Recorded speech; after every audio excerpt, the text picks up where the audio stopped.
Arrancamos con la segunda parte de enfermedad por reflujo gastroesofágico. Y acá vemos que en la evolución el 70% de los pacientes tienen una evolución de curso benigno, con exacerbaciones y remisiones. Hay un 30% de pacientes que pueden presentar complicaciones, después vamos a ver cuáles son. Y hay un grupo considerable de pacientes que están totalmente asintomáticos, o sea, tienen reflujo, pero no tienen manifestación, no tienen expresión clínica. El diagnóstico de enfermedad por reflujo gastroesofágico lo vamos a basar en estos 4 ítems. Arriba de todo ponemos y con signos de admiración la anamnesis. La anamnesis es por excelencia el método de diagnóstico para el ERGE, la anamnesis. Un buen interrogatorio nos orienta y a su vez nos diferencia de patología cardíaca o patología respiratoria, como vimos anteriormente. El tratamiento de prueba, otra cosa que se puede hacer, tratamiento de prueba. ¿Qué significa? De darle omeprazol a una dosis elevada, 40 miligramos día, o sea, doble dosis sería, 40 miligramos día durante una semana y ver si el paciente mejora. En el caso de que mejore, evidentemente, la sintomatología es porque seguramente hay un reflujo gastroesofágico.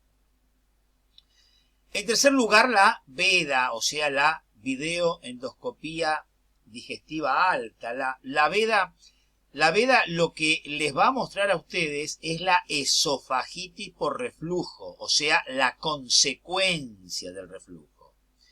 En la VEDA no se ve el reflujo. Por más que uno se quede un rato mirando, no va a ver el reflujo de líquido del estómago hacia el esófago. Lo que ve es la consecuencia, que es la esofagitis.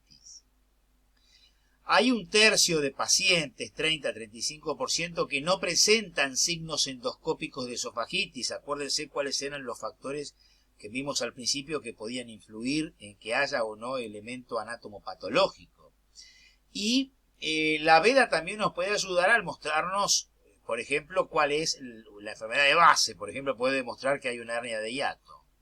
Entonces, fíjense el concepto que tenemos que tener. La VEDA no ve el reflujo, lo que ve es la consecuencia, que es la esofagitis. Y después tenemos estos elementos de acá que son el uso de la manometría esofágica y la pH-metría de 24 horas. La manometría esofágica evalúa la actividad motora del esófago y la presión del esfínter esofágico inferior, que ya dijimos que los valores normales de presión de este esfínter eran entre 10 a 40 milímetros de mercurio.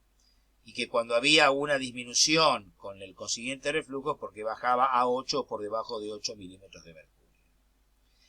Y la pH-metría de 24 horas es muy útil para estudiar el reflujo siempre y cuando este sea ácido, no alcalino. Sea ácido, no alcalino.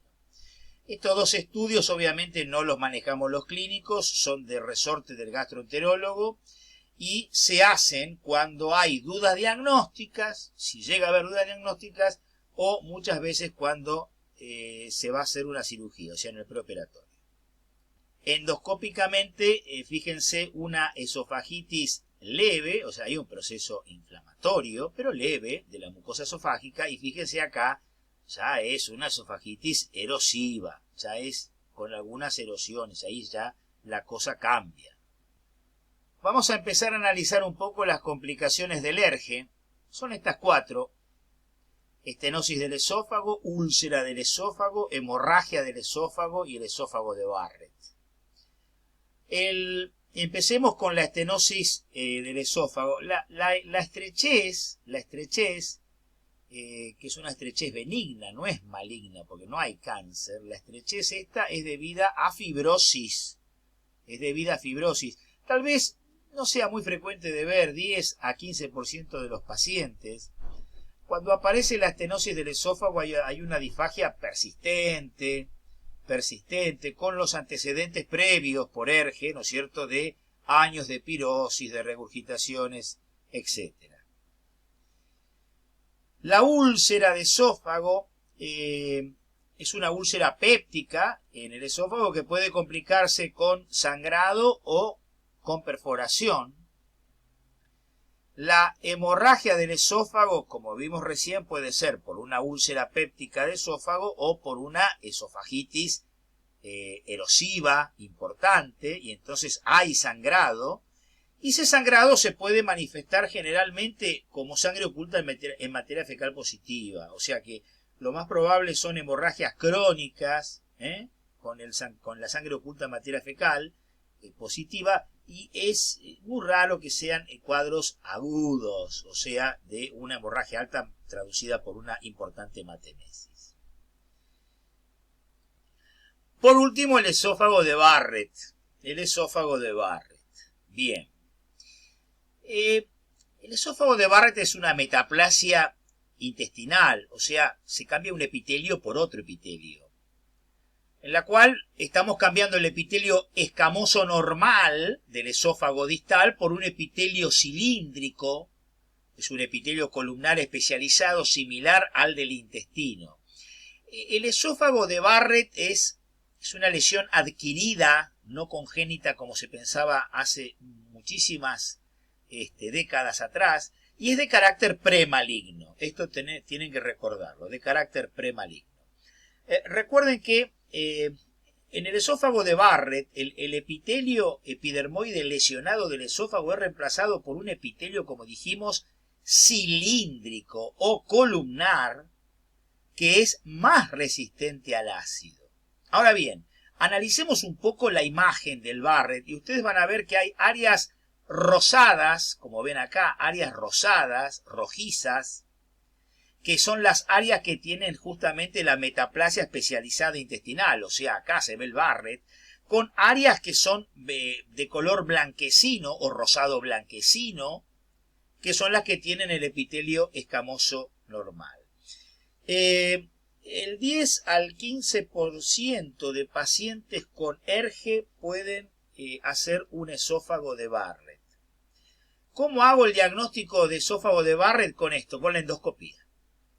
O sea, la veda con biopsia, la que me hace el diagnóstico, es el denominado método Gold Standard para diagnóstico, donde vamos a poder apreciar zonas de epitelio de color rojizo anaranjado,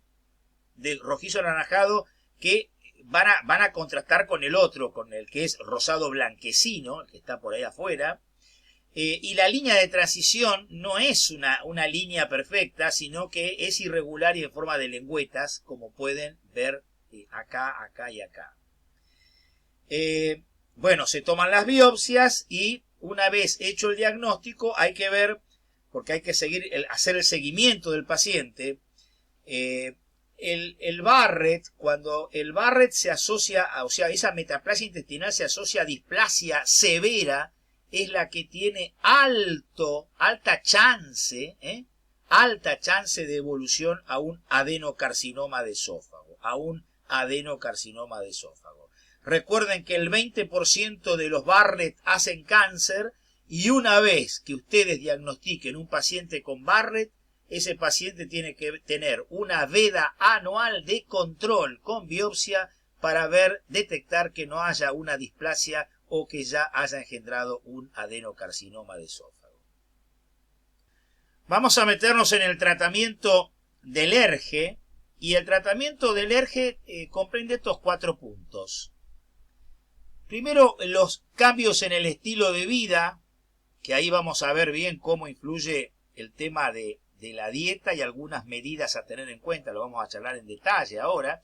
En segundo lugar, el tratamiento farmacológico, los tratamientos endoscópicos y el tratamiento quirúrgico. Los tratamientos endoscópicos están a una mitad de camino para tratar de no tener que llegar al tratamiento quirúrgico, en aquellas situaciones donde fracasa el tratamiento farmacológico.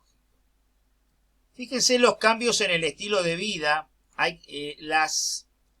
los alimentos y tóxicos, por así decirlo, que tenemos que evitar. Evitar las comidas grasas, las frituras, los condimentos, las salsas fuertes, chocolates y menta, evitar alcohol, café, tabaco, que ya dijimos que todo eso influía para que hubiera reflujo gastroesofágico. Medidas a tomar, bueno, bajar la presión intraabdominal, fundamental, disminuir de peso, evitar las ropas ajustadas, evitar las actividades que aumenten la presión intraabdominal. Hay que elevar la cabecera de la cama, muchas veces poner tacos en la cabecera, usar 2 almohadas a la noche para descansar, siempre caminar luego de comer. Se pide que en lo posible, entre que el paciente come, ya sea almuerzo o cena, y quiere recostarse, que por lo menos pasen 2 horas, y evitar el uso de fármacos que disminuyan la presión del esfínter esofágico inferior, que ya los hemos comentado en el video anterior.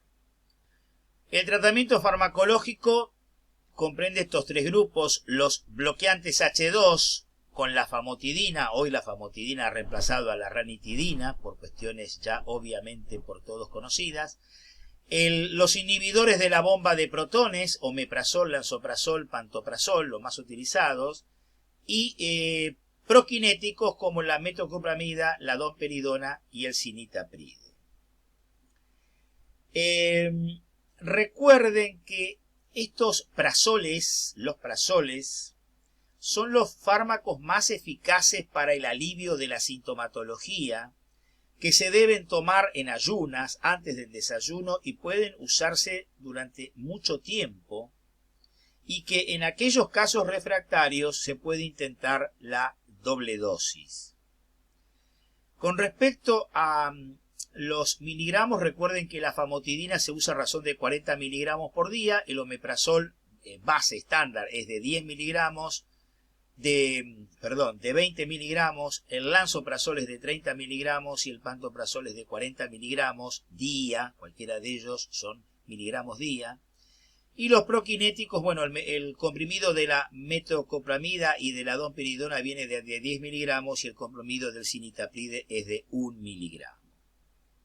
Los tratamientos endoscópicos son una alternativa a mitad de camino entre lo farmacológico y lo quirúrgico. Obviamente que todo esto es resorte del especialista, del gastroenterólogo. Solamente nosotros acá en la cátedra de medicina interna les vamos a explicar cuáles son. Uno sería la sutura endoscópica, o sea que sería la fondoplicatura endoluminal. Otro es el implante de biomateriales vía endoscópica, por ejemplo polímeros. Y otro es el implante de sistemas de radiofrecuencia. Todo esto son para evitar el reflujo gastroesofágico. Insisto, de resorte pura y exclusivamente del gastroenterólogo. Y para ir terminando esta segunda parte de ERGE, el tratamiento quirúrgico, que es la fondoplicatura, en aquellos casos en los cuales fracasa el tratamiento médico y no está indicado ningún tratamiento, o fracasa también el tratamiento endoscópico, consiste en enrollar, como ven acá en esta figura, consiste en enrollar la parte superior del estómago alrededor de la porción inferior del esófago, con lo cual se refuerza al cardias y al esfínter esofágico inferior. Bueno, y de esta manera damos por finalizado entonces este amplio capítulo de ERGE, una patología de mucha relevancia. Es una patología que la van a ver con mucha frecuencia el día de mañana en el consultorio los que hagan clínica médica, y por eso es que tenemos que saber bien todos sus puntos, desde por qué se produce, cómo la puedo llegar a diagnosticar y por último cómo serían los enfoques terapéuticos.